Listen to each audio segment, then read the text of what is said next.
had my first panic attack in October of 2011.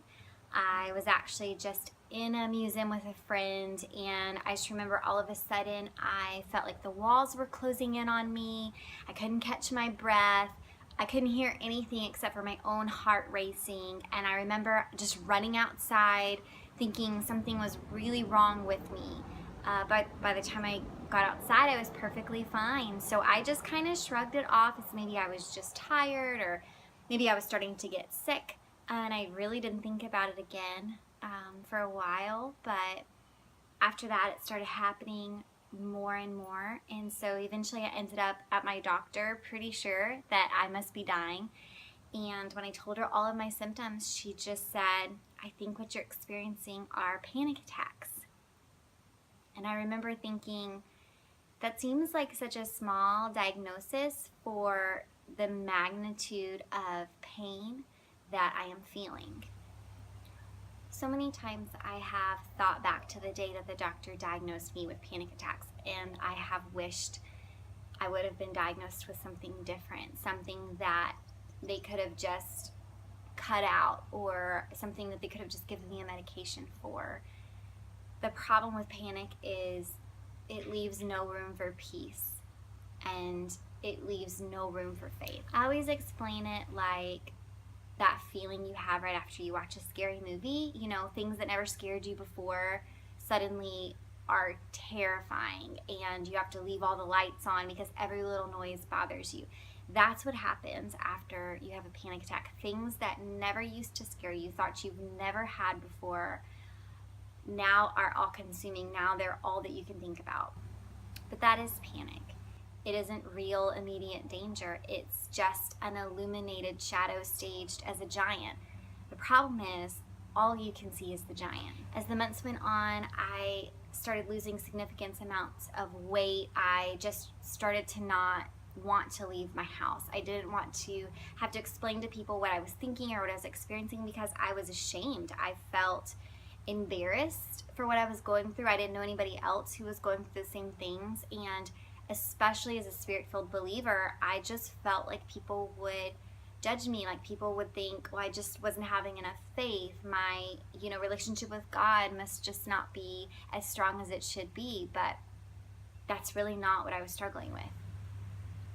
On the darkest part of those days, I begged God to take me. I felt so wasteful and so purposeless with the life that I had been given, and I just couldn't understand a life where I wasn't able to live out the things I knew God had called me to do. I couldn't understand this shift that had taken place in my life that was keeping me from doing any of the things that I had always thought that I had been called to do. I just never thought I would face something like this. The only thing I could really do during a lot of that time was to just sit in my room and read. And somehow during that time I came across the book Spirit Wars by Chris Valentin, and it really just tells his testimony with his battle against fear and panic attacks. And I just remember laying over that book and reading it over and over and over again, because he knew fear the way I knew fear. Not as, the butterflies you get before a first date, or the little bit of nauseousness you feel before you have to public speak, but as a terrorist. He knew fear the way that I knew fear, as something that just paralyzes you in every aspect of your life. And when I read the book, I just started feeling like hope was just starting to come up in my spirit and in my soul, that not only that I wasn't alone, but that there was someone who had made it to the other end. There was a light at the end of the tunnel. So it was just enough hope that I started telling my friends and telling my family about what I was going through, reaching out for prayer, for hope. I started going to counseling, and I just started to see little breakthroughs, little freedoms. I started to hear some truths where the enemy had been lying to me and I had believed it. And more than any of that, along the way, the more I talked about it and was open about it, I just started meeting people from all walks of life who were experiencing the same things or had experienced the same things. And I just felt like God was surrounding me with people who were letting me know that I wasn't alone and that there was a light at the end of the tunnel. Like there was, he was with me and he hadn't forgotten me, and he could direct me to a way through this pain that I had been in. I wish so badly that I could tell you that I'm just completely freed of panic attacks and anxiety, and I do pray for that still every day. Every day I pray that one day I would just wake up and be completely free of every panic attack and every ounce of anxiety, and then I could go back to the little girl that I used to be, who was so adventurous and would do all the things she loved to do without an ounce of anxiety, because I do believe that that's how God made me.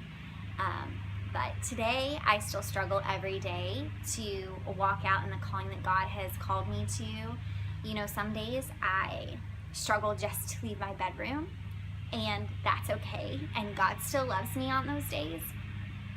But there are other days when I take back everything that the enemy has tried to steal from me, when my knees might be bloody but my hands are up, and those are the days that I know I'm getting a little piece of my promised land back. Those are the days that I'm constantly fighting for.